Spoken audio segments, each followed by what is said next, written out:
Disenchantment is a very interesting series that Netflix has picked up. It is a very dark and satiric take on the worlds of fantasy and magic, and isn't afraid to poke fun at the many tropes that stories within those realms have. Over the course of its season so far, Bean and her friends have fought monsters, learned more about Bean's past and family, as well as the various lands that are all within this world. And that has led to all sorts of big reveals, episodes, and moments overall. But what one stood out?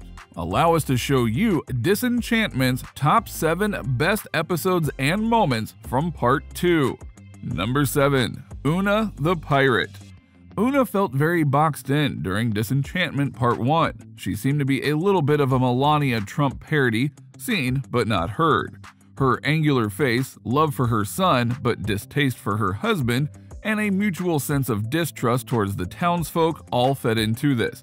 However, there was also her evil stepmother angle and feud with the resurrected Dagmar, which didn't seem to fit into the parody at all. At times, they barely fit into the plot either. It's probably not fair to call OONA a complete misfire in Part 1, but she was certainly found wanting. Having been exiled at the end of Part 1, the shackles of her tropes were immediately cast aside. She was no longer a character in relation to Zog nor Bean, but an entity unto herself. Having her become a pirate queen was a wild card of a character development, but it worked perfectly. It fit in with what we already knew about her. She's reckless, confident, and knows how to give orders. However, it developed her so much more as we saw her thrive by embracing those around her, rather than shunning and being shunned. A shame that we didn't get more. Number 6. Bean's Speech. Episode 18, in her own right, was one of the few standalone episodes in Part 2 of Disenchantment, focusing on general goings-on in Dreamland rather than the overarching mythology of the show. It deals with Bean coming to terms with her place in the world and processing her mother's treachery and wickedness. It begins with Bean writing a novel, which quickly becomes a play, to get her feelings out. Once the draft of the play is complete, however, she learns women aren't allowed in the theater and that she'll never have her play put on. The show dips in and out of social commentary of the era, and here it is just used as a plot point to keep everything moving along. Her play is eventually performed, but only with Merkimer falsely credited as writer, with him making several changes and bastardizing her message. Disgruntled, Bean goes to the tavern next door on the play's opening night, where she gets on stage for the open mic night and pours her heart out. She is unaware that Zog had slipped out of the theater and was watching from the back. As soon as she's done, the two of them share a lovely moment together. Number 5. Jerry's Revenge. You give David Herman a script and you get laughs. That's just how it works. He already plays a whole host of great characters in Disenchantment and Futurama, but Jerry was a newcomer to Part 2. He initially seems like he's just some dullard Bean's aunt and uncle keep around for the donkey work, and the show purely for comic relief. As Bean feels increasingly unsure in Maru, he develops into a plot device for her to work things through with. Luci is locked away and Elfo is in heaven, so she needs someone to talk to. It is later revealed that Jerry is related to Bean, and that his dull wit is due to the spiked crown placed upon all who are worthy. Jerry, evidently having failed the test, has suffered massive brain damage from the screws going through his skull. When Bean finally makes her escape with Luci in tow, Jerry smashes Dagmar's head in with a hammer to come to Bean's aid. We connected a lot with Jerry in the short space of time he was on screen, and it was great to see him be rewarded in heaven afterwards. Number 4. Burn Baby Burn. The season finale of Part 2 sees Bean burnt at the stake for her alleged assassination attempt on King Zog, along with Elfo and Luci. Aside from the general spectacle of the burning, there's a hell of a lot to unpack too. First off, Stan freeing the 3 of them from their cell is a nice callback to Bean's connection with Bunty. Due to the much faster pace this time around, Bunty's role was severely reduced, so it's nice to see that she's still an important part of the show and its story. Though we've been aware of it for most of the season, we also see Luci confessing to Bean and Elfo that he's no longer immortal, and in fact traded in his eternal life in order to save them. Luci doesn't really do emotional moments, but Part 2 has thrown a few more his way this time around.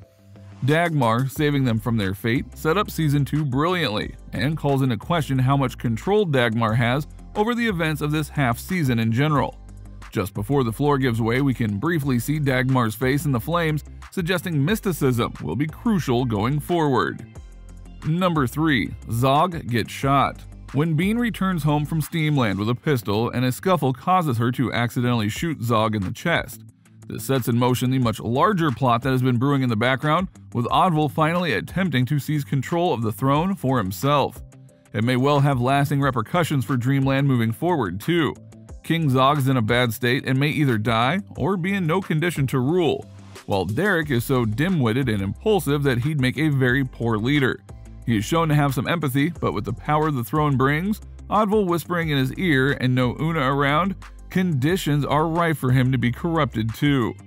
More than that though, while everyone believes the gun is a magic wand, it's not beyond the realms of possibility that someone could figure out how to use it again. Number 2. The Dreamland Job. Episode 16, The Dreamland Job, is another more standalone adventure in Part 2, although it does fold into the world building with the heavy taxation of the elves a prominent feature. In order to steal back the money unfairly taken by King Zog, a group of elves put on a circus show for the king and Derek while simultaneously pulling off an Ocean's 11 style heist. In both these circus acts themselves and the various clever methods the elves use to get past the security systems, we see some great set pieces and wonderful animation. Zog is enjoying himself for once too, and it's one of the few times that he and Derek share a scene together with a positive tone. Of course, by the end it is revealed that this was in fact a double con, with the elves not being elves at all and intending to steal the money all for themselves. You're paying so much attention to the con itself that you don't realize they're tricking you too. One person they can't trick though is Luci, who silently knew it was a con from the start. He gets his own back with a chocolate coin switcheroo, and all is well again. Number 1. Escape. It seemed the show had written itself into a bit of a corner after Elfo's death at the end of Part 1, but they managed to get around it fairly easily. After Elfo wakes up in heaven, Bean is able to send him a message asking the elf to meet her in hell. In episode 12, the second episode of Part 2, the three of them arrive and then escape from the clutches of the demons in hell. It's probably the most cinematic and colorful sequence in the whole series, and one of the most anticipated parts of the show so far. Like a few parts of Disenchantment, you could argue that it might have been better served going slower, but then the manic pace is part of the show's charm. Elfo's hurt at not being revived by Bean feels short-lived, though it does crop up again throughout the series. It's Luci's constant outsmarting of everyone and his eventual sacrifice of his demonhood and immortality which make the episode great though. Also interesting that the message Elfo hears is slightly different to the one that Bean actually says, suggesting that God does indeed work in mysterious ways. So what do you think? What do you think of this look at Disenchantment and how it's all going so far? What do you personally feel about the series as a whole? Do you think that it's fun rife on the classic tropes of a genre? Are you invested in the various stories that are unfolding before our very eyes? And what do you personally hope to see happen in future seasons? Let us know in the comments below, and we'll see you next time on the channel.